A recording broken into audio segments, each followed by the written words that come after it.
একজন বন্য মানুষের গল্পটি লোককাহিনী এবং সাহিত্যের একটি পুনরাবৃত্ত থিম, প্রায়শই এমন একটি চরিত্রকে বৈশিষ্ট্যযুক্ত করে যিনি সভ্যতা থেকে দূরে প্রান্তরে বাস করেন এবং অপ্রচলিত বৈশিষ্ট্য বা আচরণের অধিকারী। এই গল্পগুলি বিভিন্ন সংস্কৃতি এবং সময়কাল জুড়ে বিভিন্ন রূপ নিতে পারে।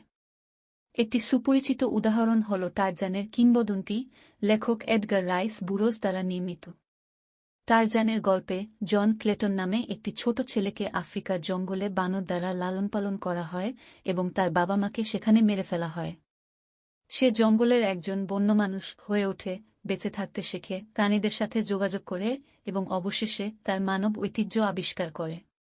টারজান হিসাবে তিনি একজন দক্ষ এবং শক্তিশালী ব্যক্তিত্ব হয়ে ওঠেন এবং গল্পটি পরিচয়, প্রকৃতি বনাম লালনপালন এবং সভ্যতা ও বনের মধ্যে সংঘর্ষের থিমগুলি অন্বেষণ করে। অন্যান্য সংস্কৃতি এবং সাহিত্য ঐতিহ্যের বন্য মানুষের নিজস্ব সংস্করণ রয়েছে। উদাহরণস্বরূপ, মধ্যযুগীয় ইউরোপীয় লোককাহিনী এবং শিল্পে wild man of the Woods এর পৌরাণিক কাহিনী দেখা যায়। এই বন্য মানুষটিকে প্রায়শই একটি লোমশ, বনে বসবাসকারী প্রাণী হিসাবে চিত্রিত করা হয়, যা মানব প্রকৃতির অদম্য দিকগুলির প্রতীক। একজন বন্য মানুষের গল্পটিকে আরও আদিম, ভারহীন অস্তিত্বের জন্য মানুষের আকাঙ্ক্ষার প্রতীক হিসাবে দেখা যেতে পারে। এটি একটি পুনরাবৃত্ত থিম যা লেখক এবং গল্পকারদের মানব সমাজ এবং অদম্য, প্রাকৃতিক বিশ্বের মধ্যে উত্তেজনা অন্বেষণ করতে দেয়।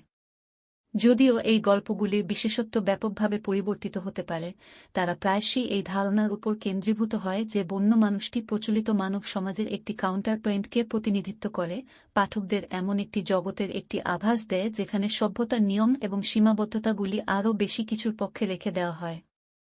জীবনের আদি সহজাত উপায়।